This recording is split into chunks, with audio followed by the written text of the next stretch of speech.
got scientists in our lab looking through the microscope. Hey everyone, it's your old pal Mike. I wanted to have a discussion about gravity and the reason that objects rise and fall. Here we are at the very end of 2023, about to enter 2024, and I can say that it has been incredible watching the exponential growth in the amount of people questioning modern heliocentrism and the globe model Earth. When I was in my early days of discovery regarding this type of subject matter, the common explanation that I understood for why objects rise and fall from a stationary geocentric perspective was along the lines of something like this. Objects rise and fall due to density and buoyancy. A piece of cedar, when dropped on water, will float because it is less dense than the medium that surrounds it. A piece of rosewood, when dropped on water, will sink because it is more dense than the medium that surrounds it. A helium balloon rises not because it is anti-gravity. It rises because helium is less dense than the other air molecules that surround it. All of these statements are accurate and true, but they don't address a primary question. What determines up and down? It's one thing to acknowledge that everything within testable, observable reality that rises or falls, excluding special forces like electromagnetism, harmonics, or intentional propulsion, all can be accurately described via density and buoyancy. There is no need for the idea of space-time bending around an object of mass, and that's what gravity is claimed to be, space-time bending around an object of mass. We could almost say that gravitation does not exist, that it is a sort of illusion. If entities give off the impression that they are falling and that they attract each other, this is because they are moving naturally, being at rest, but in a universe whose geometry is curved. Objects do not attract each other, they merely move about in straight lines, but they also curve space-time around them as a result of their mass. This is what influences the trajectories of other surrounding objects. The most important idea in general relativity is that all objects that possess a mass distort space-time around them. But if Earth is a stationary enclosed plane, what determines up and down for density and buoyancy to operate in the first place? We are going to get into that, but first I'd like to appeal to a few witnesses, because as Scripture tells us, everything should be established by 2 or 3 witnesses. These witnesses will progress in relevance to the topic at hand as we go through them, when it comes to determining the certainty of what causes objects to rise and fall here on Earth. Witness number 1 is Nikola Tesla. Anyone who understands the modern explanation for the theory of gravity, even on a surface level, should know that Einstein's theory of relativity is the foundation for the modern heliocentric model's explanation of how gravity is said to function and operate. Nikola Tesla was a contemporary of Albert Einstein. Indisputably, Tesla was a genius and should need no introduction. Here's what Nikola Tesla had to say about Einstein's theory of relativity. Quote, "Einstein's relativity work is a magnificent mathematical garb which fascinates, dazzles, and makes people blind to the underlying errors. The theory is like a beggar, clothed in purple, whom ignorant people take for a king.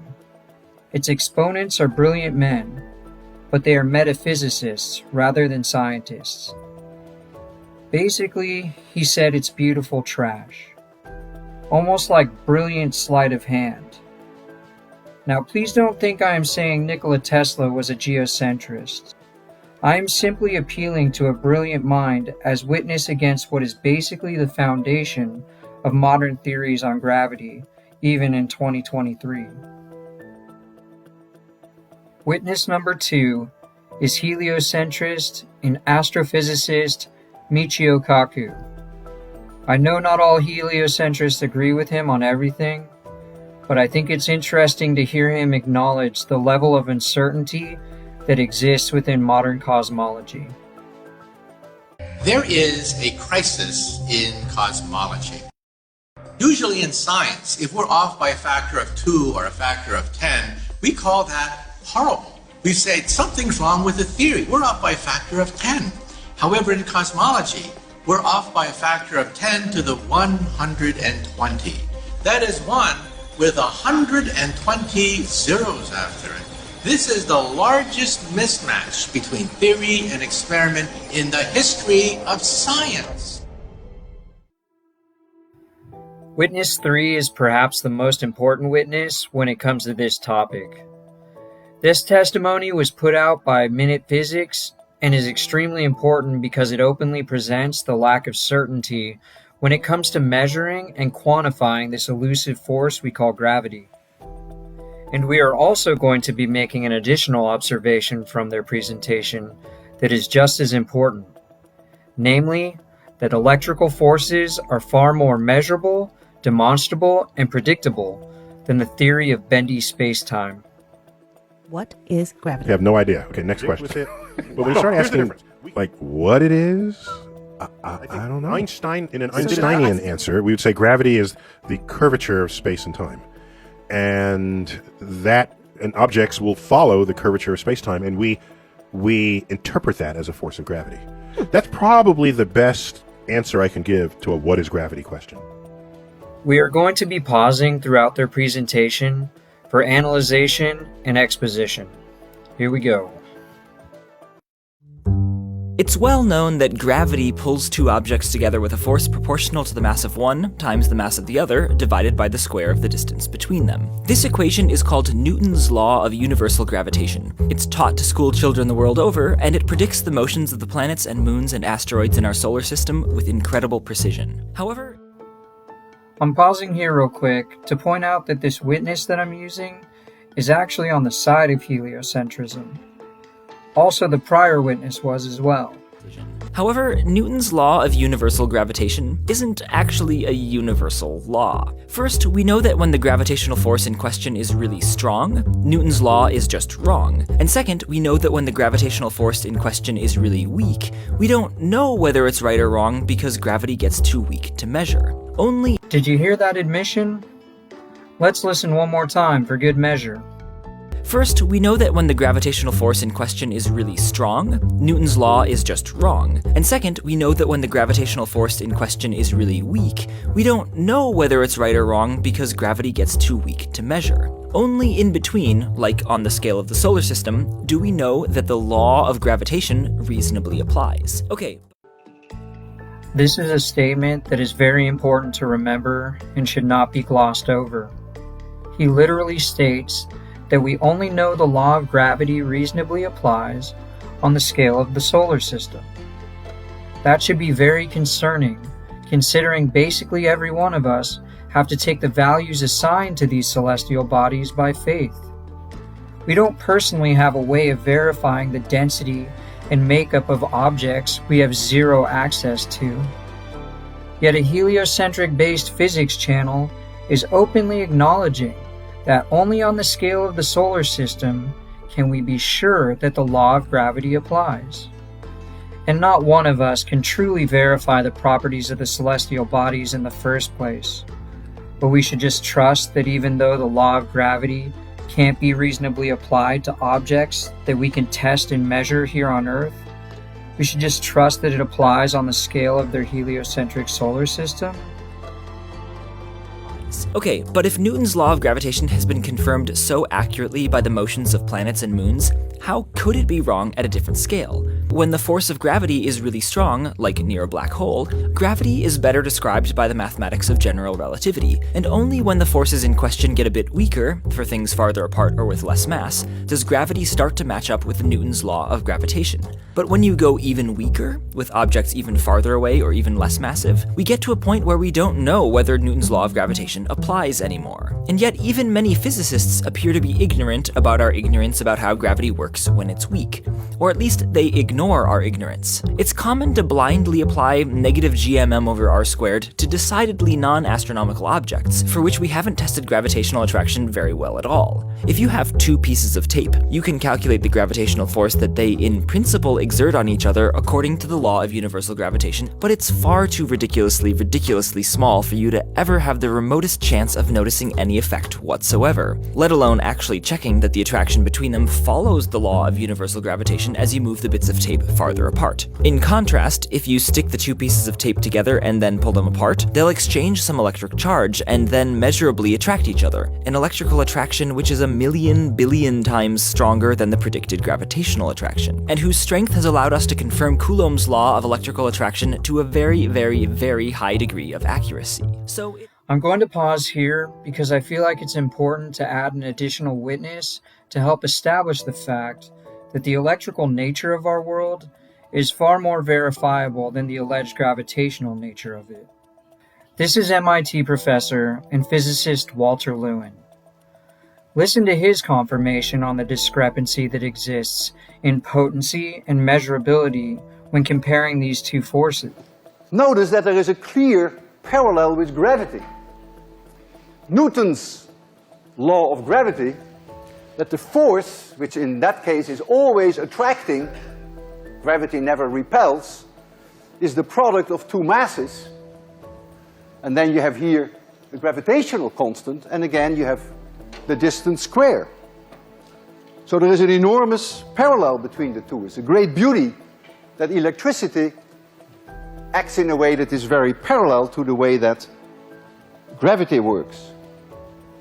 If you compare 801 with 802, thereby comparing electricity with gravity, you will see that electric forces are way more powerful than gravitational forces. We know Coulomb's law. That law is called after Coulomb. And so the force, the electric force with which they repel each other, this is just the magnitude now of the force, is the charge of the proton, which is 1.6 times 10 to the minus 19, but I have to square that. I have to multiply it by Coulomb's constant, which is 9 times 10 to the 9th, and I divide it by d squared. That's the electric force. Constant. The gravitational constant in SI units is 6.7 times 10 to the minus 11, and I divide that by d squared. If now I compare the electric force with the gravitational force, so I divide one by the other, notice that the d cancels. They both have d squared downstairs. And so you will easily be able to show that this ratio is roughly 10 to the 36. So the electric force is 36 orders of magnitude more potent than the gravitational attraction. So what holds our world together? Well, on the nuclear scale, 10 to the minus 12 centimeters, very important are the nuclear forces. On an atomic scale, up to thousands of kilometers, it's really electric forces that hold our world together. So even though our immediate surroundings are dominated by electric forces, including your own body for that matter, the behavior of the universe on a large scale is dictated by gravity. Again, I'm using a heliocentrist as a witness to help establish the answer to what I asked at the beginning of this video. If density and buoyancy accurately describe the motion of objects here on Earth, what determines up and down? So please keep in mind the immense difference being stated by these witnesses when it comes to our ability to measure, predict, and quantify the electrical nature of our world in comparison to the alleged force of gravity. On an atomic scale, up to thousands of kilometers, it's really electric forces that hold our world together. So even though our immediate surroundings are dominated by electric forces, including your own body for that matter, So it makes sense to apply Coulomb's law of electrical attraction to objects at normal human scales. And so far, for objects a meter apart, we've only confirmed that the gravitational attraction between them follows the law of universal gravitation to within around 1/100%, which is 1 trillion times less precise than our knowledge of the equivalent law for electricity. And our grasp on gravity gets worse the smaller you go. Here's a plot showing how our uncertainty about Newton's gravitational law varies across a whole range of distances. Small distances on the left, big distances on the right. And the higher the line, the higher the uncertainty, which you will notice is very high on the left. Our experimental understanding of short-distance gravity is so bad that gravity at the scale of the atomic nucleus could actually be as much as a quadrillion times stronger than Newton's law of gravitation predicts. That's a huge range. It would be like not knowing whether the moon pulls on us with the force of 100 billion tons of rock, or the force of a fruit fly. Or put another way, at the scale of an atomic nucleus, the law of gravitation could depend instead on the square of the masses, or the square root, or the inverse cube of the distance, or g could be 1,000,000 billion times bigger, and we wouldn't even know it. The fact that there's so much uncertainty about gravity at short distances means that a lot of interesting truths about our universe could be hiding under our very noses. So it may be that negative g/m/r² does describe the strength of gravity for very short distances. But our uncertainty is still very big, and it remains pretty crazy to blindly apply Newton's law of gravitation to things like protons in the nucleus of an atom. So here's a quick recap of what we just saw. Nikola Tesla called the theory of relativity an intricate farce. We saw astrophysicist Michio Kaku admit that there is a major discrepancy in our certainty when it comes to modern cosmology. And we heard two heliocentric physicists acknowledge that we have no real certainty when it comes to measuring the effects of gravity on objects here on Earth. When the force of gravity is really strong, like near a black hole, gravity is better described by the mathematics of general relativity, and only when the forces in question get a bit weaker, for things farther apart or with less mass, does gravity start to match up with Newton's law of gravitation. But when you go even weaker, with objects even farther away or even less massive, we get to a point where we don't know whether Newton's law of gravitation applies anymore. And yet even many physicists appear to be ignorant about our ignorance about how gravity works when it's weak. Or at least they ignore our ignorance. It's common to blindly apply negative g/m/r² to decidedly non-astronomical objects, for which we haven't tested gravitational attraction very well at all. That's basically the opposite of what was stated when it comes to our ability to measure, predict, and demonstrate the electrical nature of our reality and its effects on the world around us. If you compare 801 with 802, thereby comparing electricity with gravity, you will see that electric forces are way more powerful than gravitational forces. So the electric force is 36 orders of magnitude more potent than the gravitational attraction. If you have two pieces of tape, you can calculate the gravitational force that they in principle exert on each other according to the law of universal gravitation, but it's far too ridiculously small for you to ever have the remotest chance of noticing any effect whatsoever, let alone actually checking that the attraction between them follows the law of universal gravitation as you move the bits of tape farther apart. In contrast, if you stick the two pieces of tape together and then pull them apart, they'll exchange some electric charge and then measurably attract each other, an electrical attraction which is 1,000,000 billion times stronger than the predicted gravitational attraction. This is extremely important because it gets to the very heart of the issue in explaining what determines up and down on our stationary plane. And it's based on this simple fact. All matter has an electrical charge, whether negative, positive, or neutral. Electromagnetism is a branch of physics that studies the interactions between electric and magnetic fields. All matter has an electric charge, which can be positive, negative, or zero. We also know that the Earth's surface has a negative charge and the sky has a positive charge. This is what determines up and down and will be explained in greater detail further in the video. But for now, we can demonstrate the electric and electromagnetic nature of our world using one of God's coolest little creations, spiders.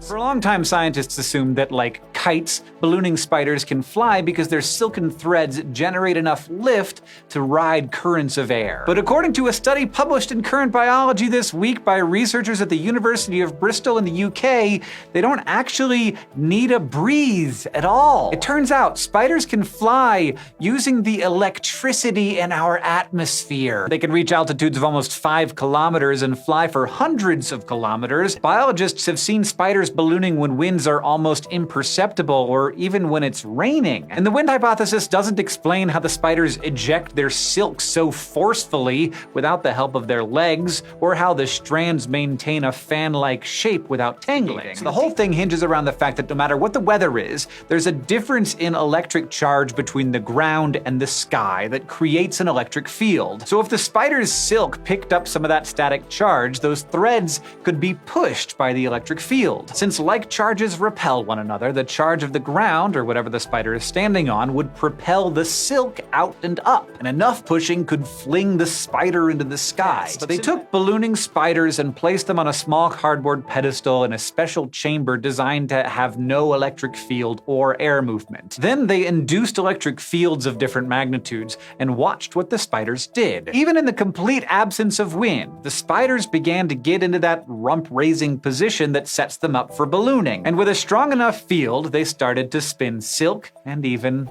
flew. Once airborne, the researchers could make the spiders rise or fall just by turning the electric field on or off. An earlier study published just last month in PLOS Biology noted that these spiders seem to test the wind with their legs before they start to spin their silk sails. And this week's study found that the hairs on the spider's legs moved in response to changes in electric fields too.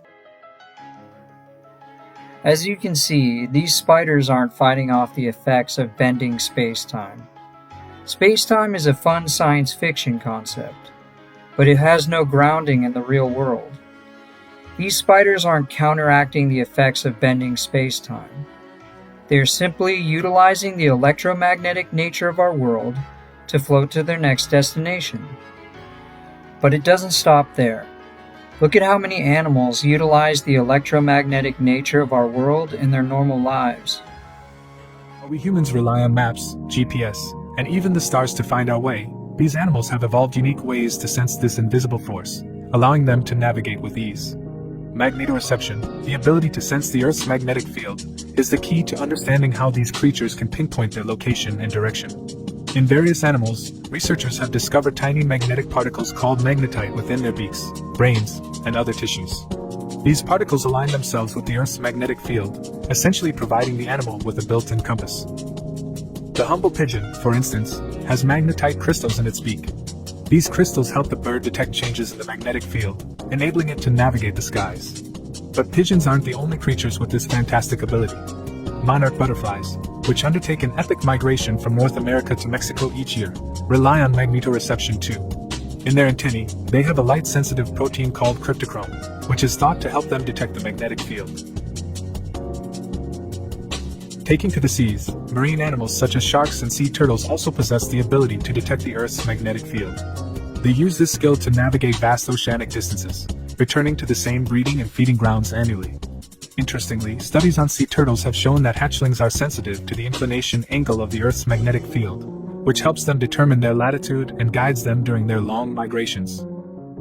On land, creatures like the European mole have been found to possess magnetoreception capabilities as well. Researchers discovered that these moles use the Earth's magnetic field to build their underground tunnels in a specific orientation, allowing them to efficiently navigate their subterranean world.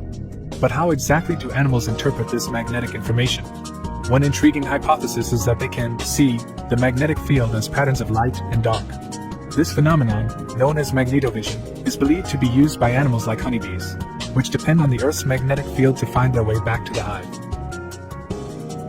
Recent research has also uncovered that some birds, such as the European robin, may have a specialized protein in their eyes called cryphore, which is part of the cryptochrome family.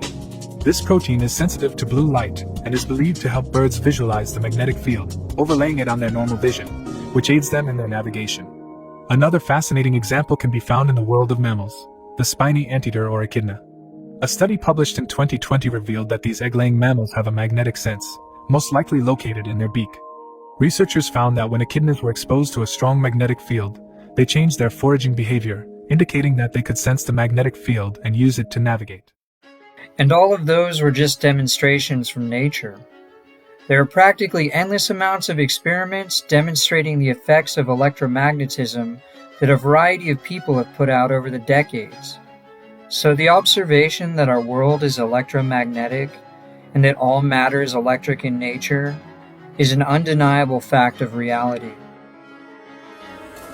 All matter has an electric charge, which can be positive, negative, or zero. And unlike gravity, electricity and electromagnetism are extremely predictable and reliably measurable. We already heard heliocentric physicists acknowledge that negative GMM over r squared cannot be reasonably applied to objects smaller than solar system level. And we as the general public have no way of verifying the alleged masses and makeups of celestial bodies that we have zero access to.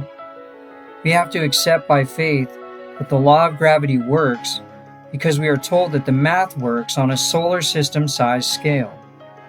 And then we get called anti-science if we question whether the math works because gravity is real, or if the math works simply because they ascribe masses, speeds, and distances to celestial bodies with the predetermined purpose to make them fit within their model, which is basically a form of cooking the books.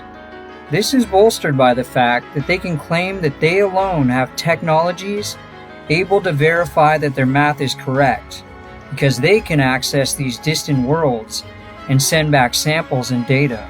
And don't you dare question their narrative. Otherwise, you are just a science-denying conspiracy theorist. But I'm showing it here when there are videos that are focused around something that's a conspiracy. Next to the video, information from Wikipedia. Information that is counterfactual, such as searching for the earth is flat on YouTube, where you see a lot of... Your response is to put a box saying, nope, the earth is not flat. Correct. Okay. In a statement released today, Friday, January 25th, YouTube announced its new commitment for 2019 to crack down on what it calls borderline content. Stuff that, quote, doesn't quite cross the line of violating our community guidelines, but does get close to it. As a result, YouTube says it will begin, quote, reducing recommendations of borderline content and content that could misinform users in harmful ways, such as videos promoting a phony miracle cure for a serious illness, claiming the earth is flat, or making blatantly false claims about historic events like 9/11.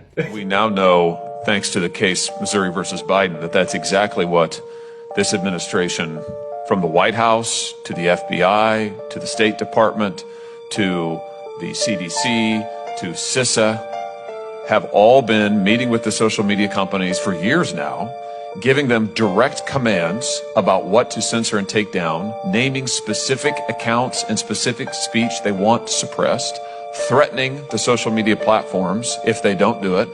And remarkably, and I'm quoting the court here, the Fifth Circuit Court of Appeals, and there's a huge evidentiary record. Everybody can go, don't take my word for it, go read the record. It's all on the record from the district court. What the Fifth Circuit said is, remarkably, the social media platforms all complied. All of them. They all agreed to be tools of the United States government and to censor what they were ordered to censor, to suppress the speech they were ordered to suppress. The First Amendment does not allow the federal government to use private companies to censor when they wouldn't be able to do it themselves. And that's exactly what this administration has done. But they needed more than fabricated properties attached to unreachable celestial bodies in order to provide a convincing argument that gravity is indeed real. Those of us familiar with this type of content know that the fabricated space program has played a heavy role in propagating this myth. The national education system has played a major role as well, like it has with the spread of Darwinian evolution, but we won't look at those subjects today. Instead, we are going to focus on the other key ingredient to the propagation of the myth of gravity and most lies of this magnitude in general, the use of sleight of hand. It's a precious tool in the hand of every magnificent deceiver of their age.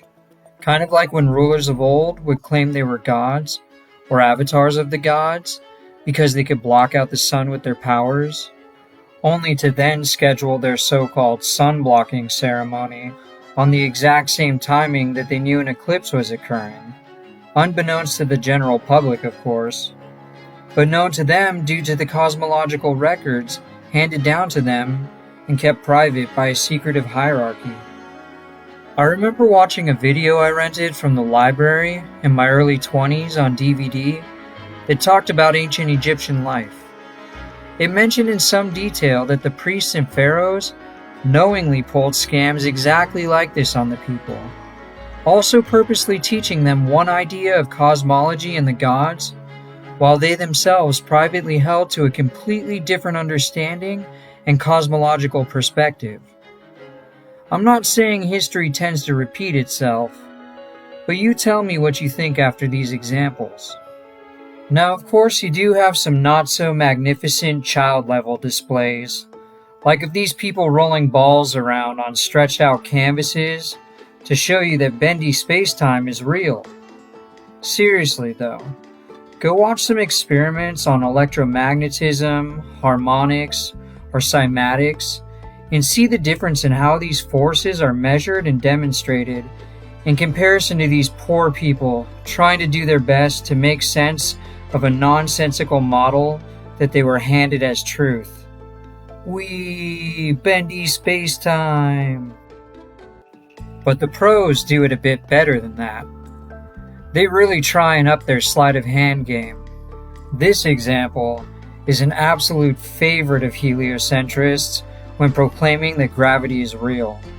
And it comes with the help of our good friends at NASA, of course, wherein a bowling ball and feathers are dropped from the inside of a vacuum chamber and are shown to fall at the same rate. This is then heralded as absolute proof by heliocentrists that bendy space-time is real and the only possible cause of what just occurred. That's in spite of the fact that the presenters literally reveal to you at the beginning of the experiment why this phenomena occurred.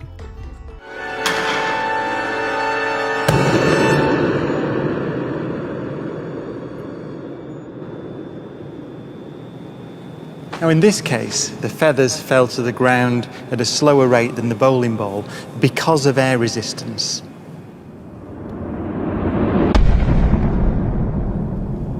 So in order to see the true nature of gravity, we have to remove the air. All they did was remove the medium that surrounded the bowling ball and feathers. Once the medium was removed, the bowling ball and feathers were able to fall freely at the same rate, and the electrical nature of the objects themselves, the earth, and the sky all dictated the direction of their descent. This in no way proves that bendy space-time is causing what occurred in the vacuum chamber, especially when factoring in the testimonies we already heard from two heliocentric physicists stating that it's not possible to reliably measure gravity on this scale in the first place. But when you go even weaker, with objects even farther away or even less massive, we get to a point where we don't know whether Newton's law of gravitation applies anymore. It's common to blindly apply negative gmm over r squared to decidedly non-astronomical objects, for which we haven't tested gravitational attraction very well at all. And it gets even more bizarre when you listen to the explanation given in their own words for their own experiment. Just listen to this nonsense. Seriously, really listen to this. Isaac Newton would say that the ball and the feather fall because there's a force pulling them down, gravity. But Einstein imagined the scene very differently. The happiest thought of his life was this: the reason the bowling ball and the feather fall together is because they're not falling. They're standing still. There is no force acting on them at all.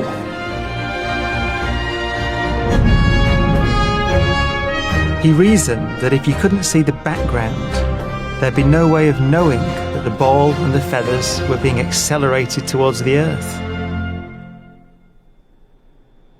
So he concluded they weren't. Honestly, what on earth? Let's listen to that one more time. The reason the bowling ball and the feather fall together is because they're not falling. They're standing still. The reason that if you couldn't see the background, there'd be no way of knowing that the ball and the feathers were being accelerated towards the Earth. So he concluded they weren't. How would you say your mental focus is? Oh, it's focused. I haven't, look, I have trouble even saying to myself, my own head, the number of years. I no more think of myself as being as old as I am than fly. So that is an all-time favorite proof for heliocentrists of bending space-time? That when air was removed from the vacuum chamber, space-time made the bowling ball and feathers stand still, which made it appear as though they are accelerating towards the Earth, but they're actually standing still? Now compare the explanation you just heard to what you will hear in this content from a mind I've grown to greatly respect and admire. This is Austin Whitsitt, and his presentations and grasp of the electromagnetic nature of our world are top-notch. Check out a small sample from him that explains what I'm getting at when it comes to the electric nature of our world and what determines up and down. And remember our flying spider friends that we saw earlier when you watched this clip. Everything that exists is electric. There's not one thing that exists in the entire world that is not electric. It's actually the unifying force that keeps everything here, holds everything together, and everything seeks equilibrium based on that. So everything's trying to find a state of rest based on its electric phenomena or its electric nature within the environment that we exist within. And then when you start to look further into it, you find out that on the smallest scale, electrostatics is significantly stronger than gravity is even claimed to be. Magnitudes greater, 10 to the 36 power to be specific.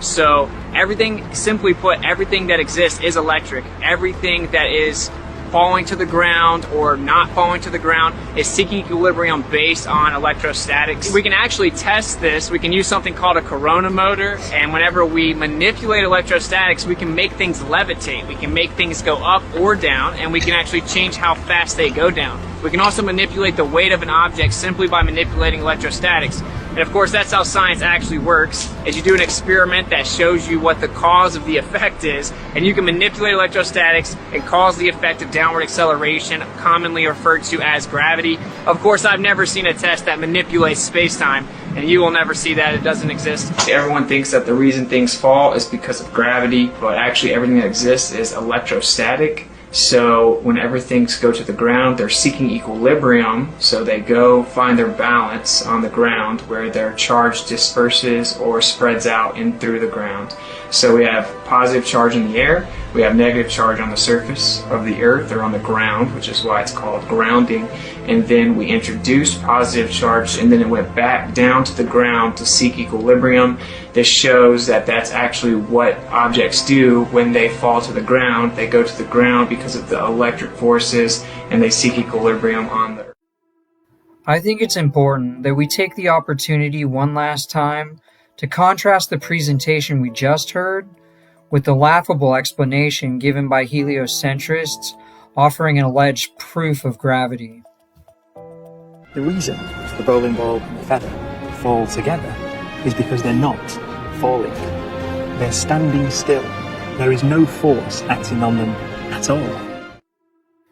Now we need to examine the final example that I want to share regarding their modern sleight of hand.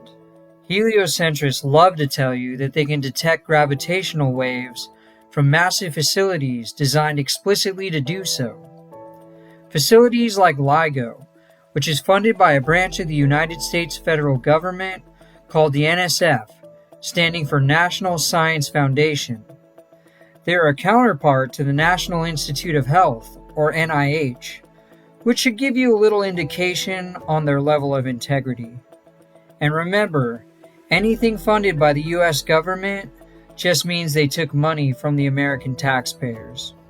And unshockingly, we have been charged over $1 billion for this machine that only the smallest percentage of people on Earth have access to and can operate. And this machine's primary purpose appears to be to prop up an imaginary force for one of the world's largest and well-orchestrated cults. That, and it's clearly an additional income stream to undoubtedly help pay the nice government salaries of those who work at the NSF, and who knows what else. So first, we have celestial math that allegedly confirms gravity based on objects we can't access and properties that we can't verify. We are then told that removing air from a vacuum chamber and watching a bowling ball and feathers fall confirms gravity, even though this directly contradicts the testimony we heard earlier from heliocentric physicists. And such phenomena can just as easily be explained by the absence of a medium coupled with the electric nature of matter and our world in general. And finally, we have massive government-funded facilities that we are told confirm gravity because they can detect gravitational waves. But again, we really have no way of verifying whether the machines are actually detecting gravity, or we are just being told that they detect gravity. Kind of like they told us they were live streaming video footage from the surface of the moon in 1969 with special technology that only they had access to. As you can see, it's all just fancy theatrics and deception. It reminds me of this quote by Nikola Tesla, which states, "Today's scientists have substituted mathematics for experiments. They wander off through equation after equation and eventually build a structure that has no relation to reality." I feel like that quote predicted or echoes what we see occurring within modern heliocentrism today. Obviously, there is so much more that can be said on this subject, but this video was only meant to whet your appetite. I will more than likely add complementary links and resources in the description of this video as time goes on, but I primarily wanted to establish that gravity and the idea of bending space-time are by no means an established fact, and heliocentrists should be honest about that. There is much more reason to believe that the electrical nature of our world is responsible for the motions we see in the celestial bodies and the directional rising and falling of objects here on Earth. The Most High created a beautiful, intricate, and majestic timepiece to live in that points directly to His wisdom, power, and creativity. May the lie of the globe model Earth and heliocentrism continue to crumble before the truth of His word and creation. And for those in the body of Messiah that want scriptural witness to ponder, remember that Joshua prayed that the sun would stand still for continued daylight. And God's word testified that the sun stood still, not the earth. This doesn't line up with how daylight operates within the modern heliocentric model. The earth would have to stop spinning for daylight to continue. It requires mental gymnastics to get around this fact. And don't forget that the opening chapters of Genesis tell us that the sun, moon, and stars were created after the earth, which completely contradicts the modern heliocentric model as well. And again, major mental gymnastics need to be done to get around this simple fact from Scripture. Or what about when God told Isaiah the prophet to let King Hezekiah know that God would give him a sign by causing the sun to turn back the position on his sundial by 10 degrees. Can you imagine how much motion would need to be reversed in the heliocentric model for 10 degrees to be reversed on a sundial? First, the globe model Earth wouldn't just have to stop spinning. It would have to come to a stop, then spin the opposite direction of its normal rotation, then stop again, and then resume spinning the correct direction. And that's not even considering the heliocentric orbits and alleged gravitational ties that would be thrown off by this type of extreme reversal in the globe model Earth's alleged rotation. I agree that God is absolutely all-powerful, but don't you think it's more reasonable that we trust His word that states clearly that the sun moved back, rather than that the globe model Earth reversed its rotation, which is stated nowhere in Scripture? I want to close with this portion of Scripture, also from the book of Isaiah, found in chapter 8, which states the following: "For the Lord spoke thus to me, with His strong hand upon me. and warned me not to walk in the way of this people, saying, Do not call conspiracy all that this people calls conspiracy, and do not fear what they fear, nor be in dread. But the Lord of hosts, him you shall honor as holy. Let him be your fear, and let him be your dread. Remember, friends, test all things and keep that which is true. And please know that you have my full permission to download and redistribute this video in any way you desire. Blessings in Messiah. You can't name anything that's not electric. An honest person would think, there's no way that's true, right? There's something that's not electric. And they would have went and looked for something. They would have been in my chat. They would have been like, well, what about rubber?